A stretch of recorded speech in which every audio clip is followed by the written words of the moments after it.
Dr. Kate Morrison stared at the numbers on her computer screen. Something was wrong. The quantum field readings made no sense at all. She had been working on this project for 3 years, and nothing like this had ever happened before. "Alex, come look at this," she called to her research partner across the lab. Dr. Alex Turner walked over from his workstation. He was holding a cup of coffee and looked tired. They had been working 16-hour days for the past month. The underground research facility in Nevada never saw sunlight, and both scientists were starting to feel the strain. "What's the problem now?" Alex asked, looking at Kate's screen. "The dark matter readings are off the charts. When I fired the quantum tunneling beam, something strange happened. Look at these energy spikes." Alex frowned. The numbers were impossible. According to everything they knew about physics, this kind of energy output should have destroyed the entire lab. Yet here they were, still alive and talking about it. "Run the test again," Alex said. "Maybe it's just a sensor error." Kate shook her head. "I already checked all the sensors twice. They're working fine. Something actually happened during that test." The two scientists had been trying to create small quantum tunnels for faster-than-light communication. It was theoretical work that most people thought was impossible.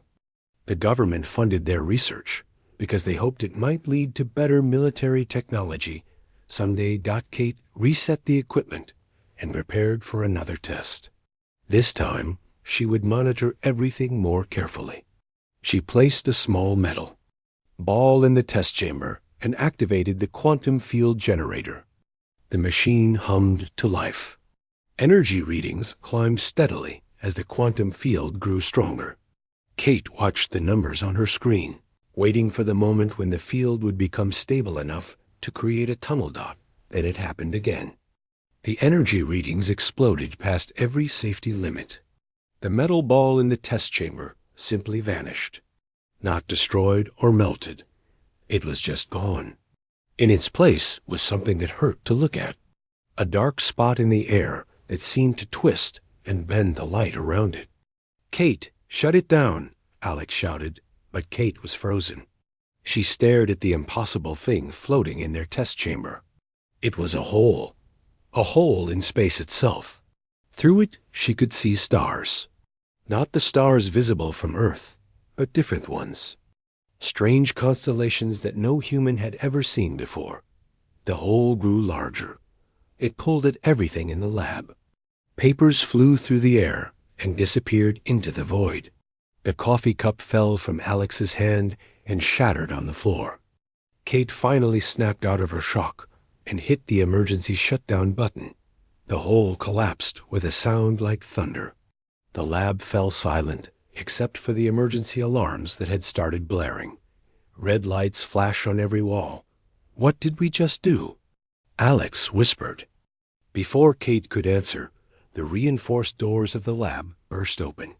Admiral Jack Collins and a team of soldiers rushed in, wearing full combat gear. The admiral was a tall man with gray hair and cold blue eyes. He had been in charge of security for the research facility since day one. "Are you two injured?" Admiral Collins demanded. "We're fine," Kate said, though her hands were shaking. "But Admiral, we created something. A hole in space. I think we accidentally opened a wormhole." The Admiral's expression grew serious. He had seen the sensor readings from the security office. The energy spike had been visible on satellites in orbit. Half the governments on Earth probably knew something had happened in the Nevada desert. "Explain exactly what you did." Admiral Collins ordered. Kate took a deep breath and tried to organize her thoughts. "We were testing quantum tunneling for faster-than-light communication. But instead of creating a small tunnel for information, we tore open a hole in space itself. The energy requirements should have been impossible. Our generators aren't powerful enough for this." "But it worked anyway," Alex added. "We saw stars through that hole. Different stars. It was like looking into another part of the galaxy." Admiral Collins walked to the test chamber and examined the scorch marks on the walls. The metal was twisted and warped in ways that defied explanation. He had spent 30 years in the military and had never seen anything like this. "Can you do it again?" he asked. Kate and Alex looked at each other, the question they both dreaded. "Maybe," Kate said slowly. "But Admiral, this technology is incredibly dangerous. If we make a mistake, we could tear a hole in space that doesn't close. We could destroy the entire planet. Or we could give humanity the stars," Admiral Collins replied. His mind was already racing with possibilities. Faster than light travel. Military superiority. The end of humanity's isolation in the galaxy. He turned to his soldiers. "Seal this lab. Nobody talks about what happened here. Dr. Morrison, Dr. Turner, you now work for me directly." This project just became the highest priority in human history. Kate felt a chill run down her spine. She knew they had crossed a line that could never be uncrossed. They had stumbled upon something that would change everything. The question was whether humanity was ready for such power. Outside the lab, emergency crews were already working to contain the damage. The test had created a small earthquake that cracked the foundation of the facility. Radiation detectors were going crazy, even though the hole had only existed for a few seconds. As Kate gathered her research notes, she wondered what they had really created. Was it humanity's greatest breakthrough or its greatest mistake? Looking at Admiral Collins's determined expression, she feared it might be both. The age of human expansion into the galaxy was about to begin, and it would start with technology so dangerous that one mistake could unravel the fabric of reality itself. 6 months after the breakthrough, Captain Lisa Hayes stood on the bridge of the UES Pathfinder, humanity's first faster-than-light spaceship. She was 34 years old and had been chosen to command this historic mission because of her steady nerves and quick thinking. The ship around her was unlike anything that had ever been built. The Pathfinder looked more like a flying fortress than a traditional spacecraft. Thick armor plating covered every surface, and the hull was designed to withstand the extreme forces of tearing holes in space. At the ship's heart was the void drive, Dr. Kate Morrison's terrifying creation that could rip open doorways between distant stars. "All stations report ready, Captain," said Commander Ryan Scott from his position at the navigation console. Ryan was Lisa's second in command, a calm man who never seemed worried about anything. Today, however, his voice carried a slight tremor. Lisa looked out at the stars through the main view screen. In a few minutes, they would attempt something no human had ever done before. They would travel 4 light years in the blink of an eye to reach Proxima Centauri, the closest star to Earth. "Dr. Morrison, is the void drive ready?" Lisa asked. Kate Morrison nodded from her station near the back of the bridge. She had insisted on coming along for the first test flight, despite Admiral Collins's objections. Her hair had turned partly gray in the 6 months since the accident, and she looked older than her 38 years. The pressure of creating such dangerous technology had taken its toll. "All systems are green, Captain," Kate replied. "But remember, we're still learning how this works. I can't guarantee what will happen when we activate the drive." Lisa took a deep breath. The crew of 43 people aboard the Pathfinder were all volunteers. They knew the risks. Previous tests had shown that the void drive could tear apart a ship if the calculations were even slightly wrong. 3 unmanned test flights had simply vanished, leaving no trace behind. "Begin the jump sequence," Lisa ordered. The ship's lights dimmed as massive amounts of power flowed to the void drive. The air itself seemed to vibrate with barely contained energy. Through the view screen, Lisa could see space starting to bend and twist around the ship. Reality was breaking apart. Then everything went white. When Lisa's vision cleared, she found herself staring at a red dwarf star surrounded by 3 small planets. They had done it. They had traveled faster than light and arrived at Proxima Centauri. The journey that should have taken 4 years with conventional technology had lasted less than 3 seconds. "Jump successful," Ryan reported, his voice filled with amazement. "We're exactly where we planned to be." The crew cheered, but their celebration was cut short when the sensor operator called out, "Captain, we have contacts. Multiple ships approaching fast." On the view screen, 6 sleek alien vessels appeared. They moved with grace and purpose, their hulls gleaming silver in the light of the red star. Each ship was about the same size as the Pathfinder, but looked far more advanced. "First contact," Lisa whispered. After decades of wondering if humans were alone in the universe, they had their answer. The lead alien ship moved closer and sent out a communication signal. A Pathfinder's computers worked to translate the message. After a few moments, a voice spoke through the bridge speakers. "Unknown vessel, you have violated safe travel protocols. Please identify yourself and explain your method of travel." Lisa activated the communication system. "This is Captain Lisa Hayes of the United Earthship Pathfinder.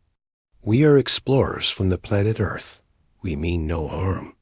There was a long pause before the alien voice responded. "Earth vessel, our sensors detect exotic radiation from your ship. Your arrival method has created dangerous disruptions in local space. Please explain your technology." Kate Morrison stepped forward. "Captain, let me talk to them. This is about the drive." Lisa nodded and handed her the communicator. "This is Dr. Kate Morrison, creator of our faster-than-light drive. We use controlled spatial rifts to travel between stars. Our technology may seem unusual, but it's perfectly safe." The response came much faster this time, and the alien voice sounded alarmed. "Dr. Morrison, what you describe is Forbidden's technology.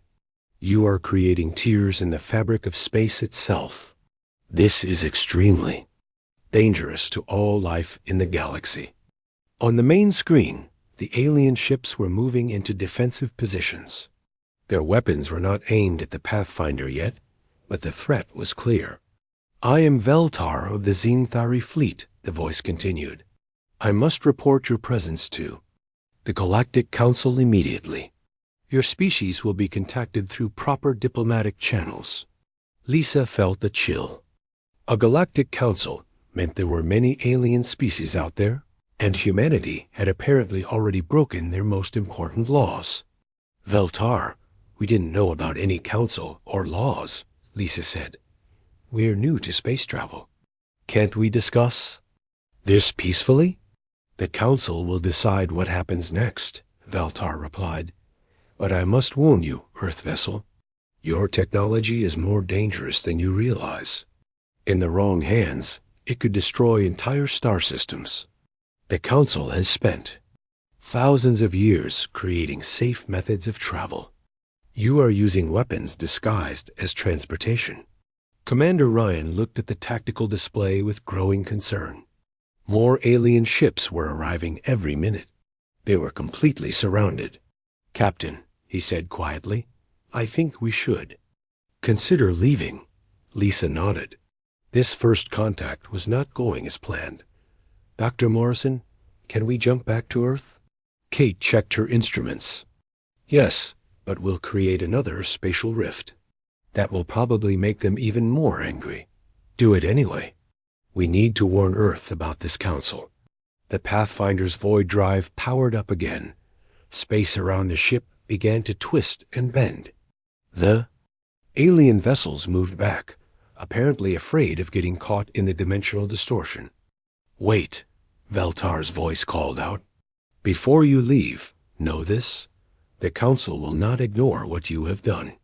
Your species has announced itself to the galaxy in the most dangerous way possible. There will be consequences." The Pathfinder vanished in another flash of white light, leaving the alien ships alone with the fading radiation, signature of humanity's terrifying technology. On the bridge of his flagship, Veltar stared at the empty space where the human ship had been. In 300 years of service, he had never encountered anything like this. The humans had torn 2 holes in space in less than an hour, each one powerful enough to disrupt navigation for light years around. He composed an urgent message to the Yesi Council on Nexus Prime. The humans called it a transportation system, but Veltar knew better. What he had witnessed was a weapon capable of unmaking the universe itself. And somehow, a young species that had never left its home star system had built it by accident. The Council would have to act quickly. Humanity had just become the most dangerous threat the galaxy had ever known. On Nexus Prime, the capital world of the Galactic Council, emergency alarms echoed through the massive crystal spires that housed the government of 12 different species. Council Speaker Zaraman, a tall, graceful being with blue skin and large dark eyes, read Veltar's report for the 3rd time. Each time, the words seemed more impossible. The council chamber was a vast dome filled with floating platforms, each one designed for a different alien species. Today, representatives from across the galaxy had gathered for an emergency session. The air buzzed with translated conversations as beings who had never worried about galactic security suddenly faced their worst nightmare. The humans tore holes in space itself, Zaraman announced to the assembled delegates. Her voice carried easily through the chamber's translation system. According to our scientists, this should be impossible. Yet our sensors confirmed that it happened. General Kethfor of the Hegemony slammed one of his 4 arms against his platform's railing. He was a large, insect-like creature with armor-plated skin and compound eyes that missed nothing. This is exactly what I warned about. Unknown species are always dangerous. We should have scouted their system years ago. The humans are not unknown, replied Ambassador Thren from the Peaceful Coalition. She was a small, furry being who spoke in soft tones. We have been watching Earth for decades. They seemed harmless. They barely had nuclear technology when we last checked. Zaraman activated a holographic display showing the radiation patterns from the human ship's departure. The swirling energy. Signatures made several council members step back in fear. Harmless species do not accidentally invent reality-breaking weapons, General Kethfer growled. I say we act now before they build more of these ships. A small strike force could eliminate the threat permanently. A chamber erupted in arguments. Some species agreed with Kethfer's aggressive approach.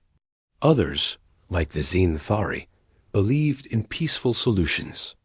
A few suggested offering the humans safer technology in exchange for abandoning their dangerous drive system.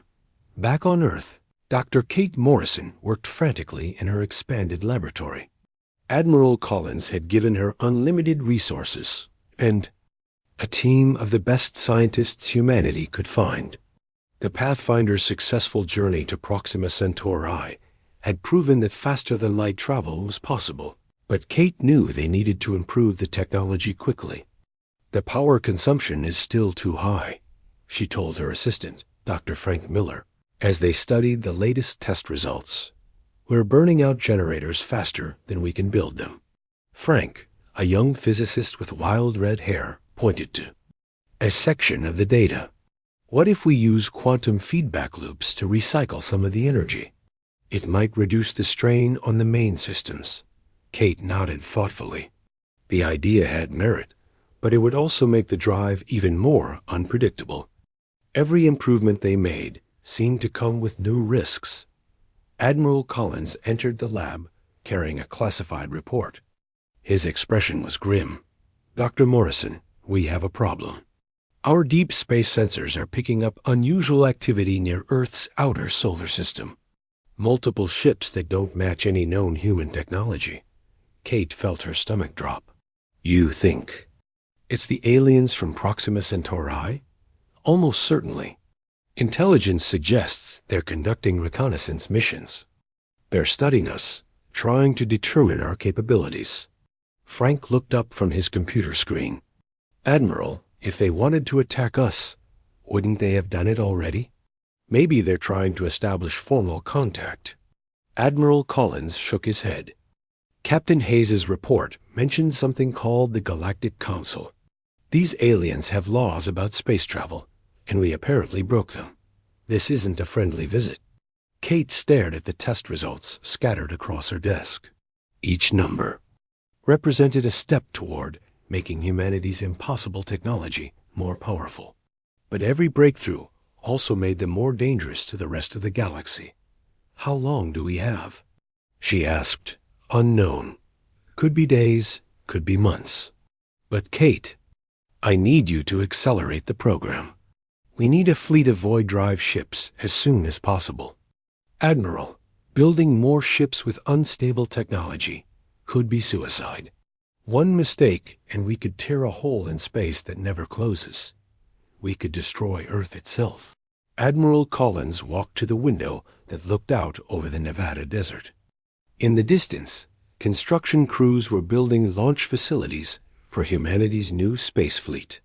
The work continued day and night under heavy security. Dr. Morrison, humanity has always advanced by taking risks. We crossed oceans in wooden boats. We split the atom without knowing if it would ignite the atmosphere. We've survived because we're willing to gamble everything on new technology. Kate understood his point, but the stakes had never been this high before. The void drive didn't just risk human lives. If something went wrong, it could damage the fabric of reality itself. On Nexus Prime, a council debate continued for hours. Species that had been allies for centuries found themselves on opposite sides of the argument. The unity that had kept peace in the galaxy for thousands of years was cracking under the pressure of the human threat. We could offer them membership in the council, suggested Veltar, who had joined the session by holographic link from his ship. If we bring them into our civilization peacefully, we can monitor their technology and guide them toward safer alternatives. General Kethfor's compound eyes glittered with anger. You want to reward them for threatening the galaxy? Their weapons could destabilize hyperspace itself. One accident could make faster-than-light travel impossible for everyone. But they don't understand the danger, Veltar insisted. From their perspective, they've simply solved a transportation problem. They have no idea that their solution could unravel the universe. Zaramin raised her hand for silence. As speaker, her decision would carry enormous weight with the smaller council species. I have reviewed our options, she announced. We cannot ignore the human threat, but we also cannot act in haste. One proposed a three-part plan. The chamber fell silent as every delegate focused on her words. First, we send a diplomatic mission to Earth. They will explain the dangers of void drive technology and offer alternatives. Second, we quietly position defensive fleets near human space. If diplomacy fails, we must be ready to act. Third, we begin developing countermeasures for their technology, in case they refuse to cooperate. It was a compromise that satisfied no one completely, but most of the council members nodded in agreement. The motion passed by a narrow margin dot. As the session ended, species began forming private alliances. Some pledged to support the peace mission. Others secretly agreed with General Kethfor that military action might be necessary. The council was more divided than it had been in living memory. On Earth, Dr. Kate Morrison finally succeeded in stabilizing the quantum feedback loops. The new void drive design was twice as powerful as the original and used half the energy. But as she ran the final calculations, she noticed something troubling in the background radiation patterns. Each time they used the drive, it left tiny scars in the fabric of space. The tears healed themselves quickly, but Kate wondered what would happen if they kept making them. Were they slowly damaging reality itself? She decided not to share this discovery with Admiral Collins. Not yet. Humanity needed the technology to survive what was coming. But Kate made a private note to study the long-term effects of void drive usage in the depths of space. The Council's diplomatic ship began its journey toward Earth. On board, Ambassador Nira prepared for the most important negotiation in galactic history. Success could bring humanity peacefully into galactic civilization. Failure might mean war between a young, dangerous species and the combined might of 12 older civilizations. The fate of the galaxy hung in the balance, and both sides were preparing for the worst. 18 months after first contact, the diplomatic talks had failed completely. Ambassador Nira's peaceful mission ended when the human exploration ship U.E. Explorer accidentally created a spatial rift too close to Council Research Station Omega-7. The rift pulled the station's outer ring into the void, killing 43 alien scientists and researchers. Captain Danny Rodriguez received the emergency alert while commanding a squadron of humanity's new Void-class destroyers. The message was brief and terrifying. Council fleets massing for invasion. All human ships report to battle stations immediately. Danny was only 29 years old, but he had been chosen to lead Squadron 5 because of his quick reflexes and ability to think under pressure. The 4 ships under his command were humanity's newest weapons of war. Each destroyer carried enough firepower to level a city, but their real advantage was something no alien species had ever faced before. All ships, this is Squadron Leader Rodriguez, Danny spoke into his communicator. Council forces have been detected at the edge of the solar system. We are humanity's first line of defense. Make every shot count. His tactical officer, Lieutenant Mary Chun, looked up from her console with worry in her eyes. Captain, our sensors show 67 alien ships approaching Earth. They outnumber our entire fleet 3-1. Danny nodded grimly. Admiral Collins had managed to build 23 Void Drive ships in the past year, but it hadn't been enough time to match the Council's massive fleets. Humanity would have to rely on superior technology rather than numbers. Contact the U.E.S. Defiant, Danny ordered. Tell Captain Amy Foster that we're moving to intercept the enemy vanguard. Captain Amy Foster commanded humanity's newest and most powerful warship. The Defiant was larger than the Void-class destroyers and carried an experimental version of Dr. Kate Morrison's drive system. In the right hands, it could do things that defied everything the galaxy thought it knew about space. Combat. The first battle of the Void Wars began near Jupiter's orbit.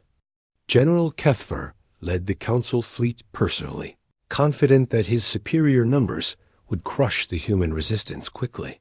He had studied reports of human technology and believed he understood its limitations. He was completely wrong.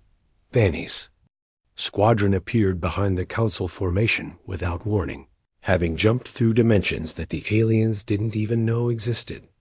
The human ships opened fire with particle beam weapons and quantum torpedoes, destroying 3 enemy vessels before the aliens could react. Impossible, General Kethfer hissed from his command ship. They vanished from our sensors completely. His tactical officer, a nervous Xenthari named Pelwin, checked the readings again. General, the humans seem to be using their reality-tearing technology for combat maneuvers.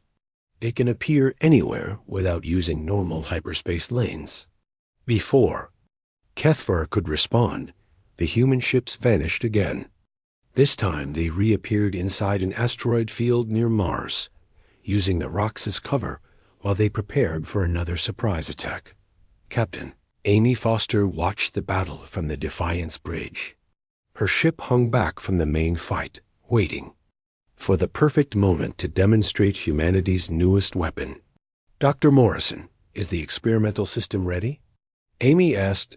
Kate Morrison, now serving as the Defiant's chief science officer, checked her instruments one final time.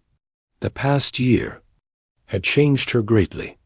The weight of creating weapons that could destroy entire star systems had made her quiet and serious. Her hair was now completely gray despite her young age. The weaponized void drive is online, Captain. But remember, We've never tested this at full power. We could accidentally create a black hole. Amy's jaw tightened. The risk was enormous. But so were the stakes. If Earth fell, humanity would be extinct within hours. Target the center of the enemy formation and fire, Amy ordered. The Defiant's main gun charged with enough energy to power a small city. Instead of firing a projectile, it tore open a rift in space directly in front of the Council fleet. The rift expanded rapidly, creating an artificial black hole that pulled everything nearby into dimensional oblivion. 6 alien ships were caught in the gravity well and simply ceased to exist. They didn't explode or break apart. They were pulled into a space between spaces where physics didn't work the same way. General Kethver stared in horror as 1/10 of his fleet vanished in seconds. All ships retreat. The humans have weaponized reality itself. But the human fleet wasn't finished. Danny's squadron used their void drives to appear directly above the fleeing Council ships. Each destroyer opened a small rift beneath an enemy vessel, causing them to fall through space and emerge light years away, scattered and confused. Within an hour, the mighty Council fleet was either destroyed or fleeing in panic. General Kethvar. Flagship limped away with heavy damage. Its weapon systems offline and its crew demoralized. The victory sent shockwaves throughout the galaxy. Species that had considered humans primitive barbarians suddenly realized they faced an enemy that could bend the laws of physics to their will. On Nexus Prime, Council Speaker Zaraman received reports of similar defeats at 4 other human colonies. Every attempt to attack human settlements had ended in disaster. The Council's traditional tactics were useless against an enemy that could appear anywhere instantly and create weapons out of pure nothingness. "How many ships have we lost?" Zaraman asked her military advisor. "Nearly 200 vessels across all fronts," came the devastating reply. "The hegemony fleets are refusing to continue attacks. 3 member species are requesting separate peace negotiations with Earth." The Council's unity was cracking. Several smaller species had already begun secret talks with human diplomats, hoping to avoid the fate of General Kethvar's forces. Meanwhile, Dr. Morrison worked frantically to improve humanity's advantage. Each battle taught her new ways to use the void drive technology. She had learned to create stable wormholes for supply lines, temporary black holes for weapons, and dimensional shields that could deflect any known energy beam. But she was also discovering disturbing side effects. The constant use of reality tearing. Technology was leaving permanent scars in space itself. Background radiation levels were rising in systems where major battles had been fought. If the war continued much longer, it might damage the universe beyond repair. Admiral Collins now, promoted to Supreme Commander of all human forces, refused to consider the long-term consequences. "Dr. Morrison, we're winning this war because we're willing to use power that terrifies our enemies. We can worry about cosmic damage after we've secured humanity's survival." Kate wanted to argue, but she understood his position. The Council had made it clear that they would accept nothing less than humanity's complete surrender and the destruction of all void drive technology. From their perspective, it was extinction or victory. There was no middle ground. The turning point came when Captain Amy Foster led a strike force directly to Nexus Prime itself. Using the Defiant's experimental drive, she opened a massive rift in space directly above the Council's capital city. The rift didn't create a black hole this time. Instead, it served as a demonstration of what humanity could do if pushed too far. Amy's message to the Council was simple: surrender now, or watch your capital world get pulled into dimensional void. Faced with the destruction of their civilization's heart, 12 alien species bent the knee to humanity. The void wars had lasted only 6 months, but they had shattered the old galactic order forever. As the Council formally surrendered, Kate Morrison stood on the Defiance Bridge, and wondered what they had truly won. Humanity now ruled the galaxy through fear and superior firepower, but they had become something she barely recognized. They were no longer explorers seeking knowledge among the stars. They had become the monsters that other species would tell their children about in the dark. 5 years after the Council's surrender, Admiral Jack Collins stood in the command center of Void Station Alpha, humanity's new capital in the former Council territories. The massive space station orbited Nexus Prime, serving as a constant reminder of who now ruled the galaxy.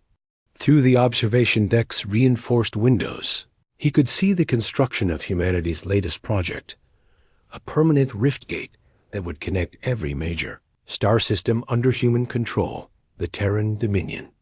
Now controlled over 300 star systems and 43 different alien species. Some, like the Xenthari, had embraced human leadership and worked alongside their new rulers. Others, particularly the remnants of the hegemony, still plotted rebellion in secret.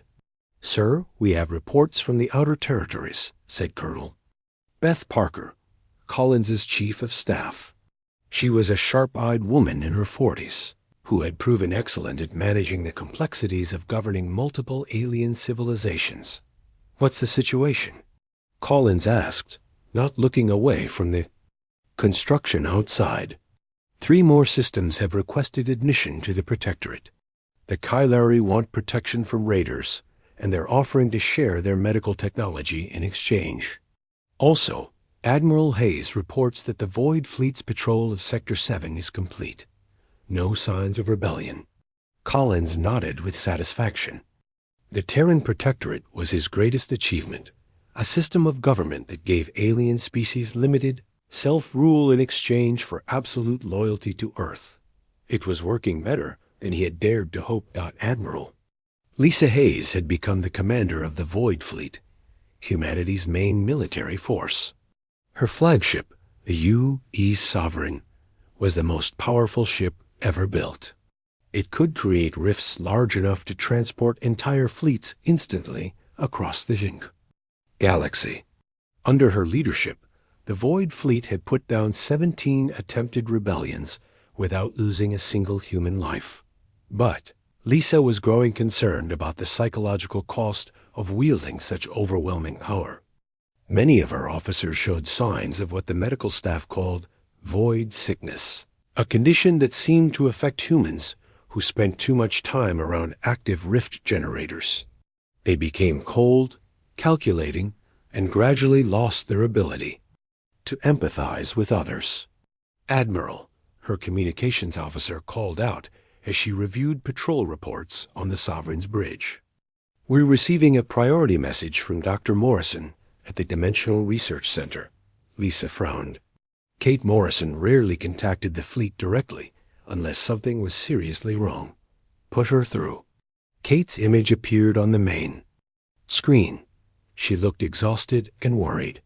The years of working with reality-altering technology had taken a visible toll on her health. Her gray hair was now white, and her eyes held a haunted expression. "Lisa, we need to talk privately.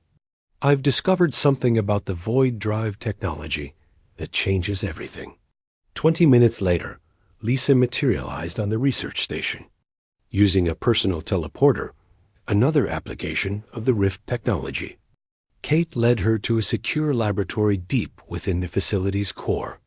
"What I'm about to show you is classified beyond anything we've dealt with before," Kate said, activating a holographic display.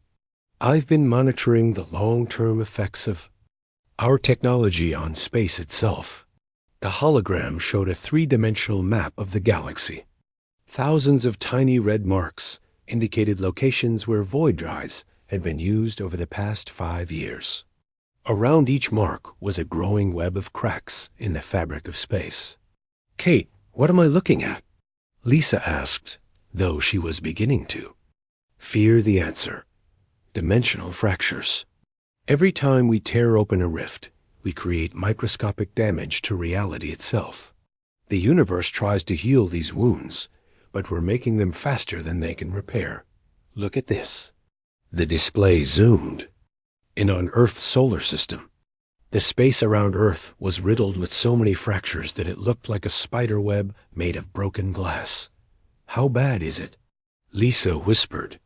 If we continue using the technology at current levels, we'll cause a cascade failure within 10 years. The dimensional structure around Earth will collapse completely. The entire solar system will be pulled into a void between universes. Lisa stared at the display in horror. Can we fix it? Kate shook her head slowly. Not with our current understanding. We might be able to slow the damage by reducing rift usage, but we'd have to give up most of our military advantage. The Dominion depends on instant transportation and communication through the rift network. Have you told Admiral Collins about this? I tried. He says we'll find a solution when we need one. He believes that controlling the galaxy is worth any risk to Earth itself. Lisa understood Collins's position, but she also realized that humanity had painted itself into a corner. They ruled the galaxy through technology that was slowly destroying their home world. If they stopped using it, the alien species they had conquered would likely rebel. If they continued using it, Earth would cease to exist.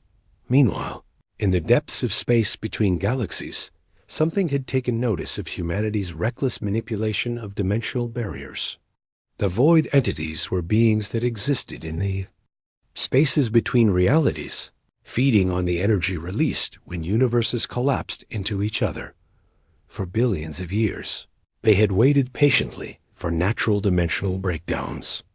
But the humans had given them something unprecedented, a species that was actively tearing holes in reality on a massive scale.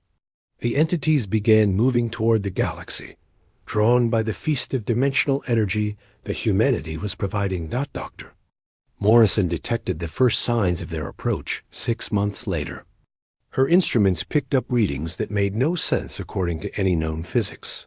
Something vast was moving through the void between dimensions, heading straight for Earth. Admiral Collins, you need to see this immediately, Kate said during an emergency briefing. The station's senior staff had gathered in the main conference room. More dimensional fractures? Collins asked wearily. He had grown tired of Kate's warnings about the long-term consequences of their technology.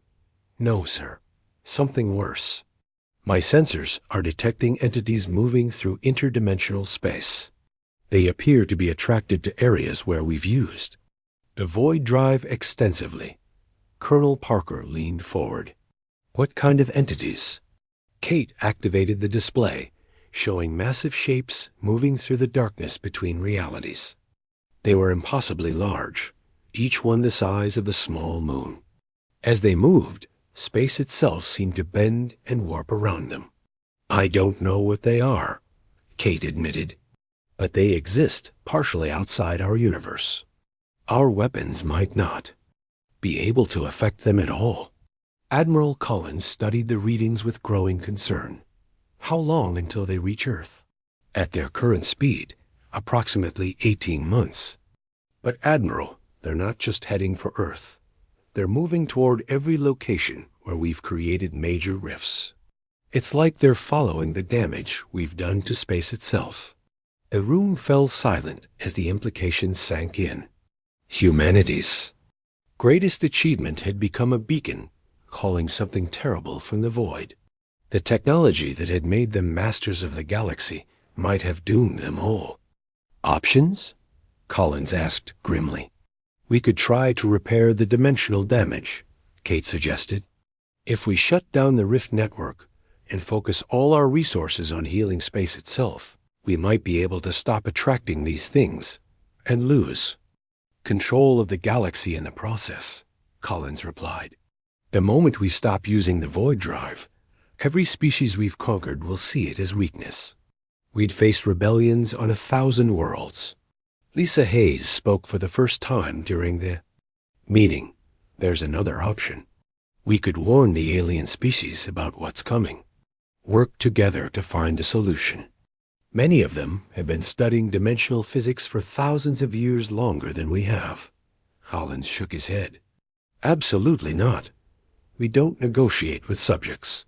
We rule them. As the meeting ended without resolution, Kate Morrison returned to her laboratory with a heavy heart. She had spent 5 years creating the most powerful technology in galactic history.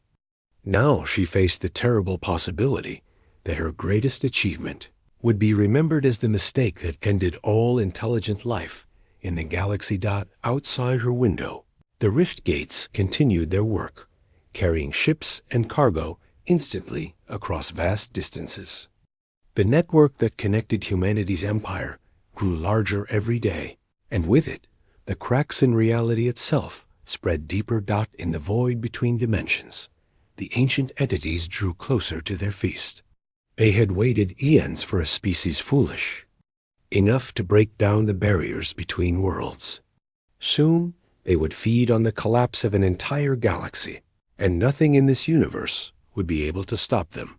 Humanity had conquered the stars, but in their moment of greatest triumph, they had awakened something that would make their victory meaningless. The Masters of the Void were about to discover that some powers were too dangerous for any species to wield.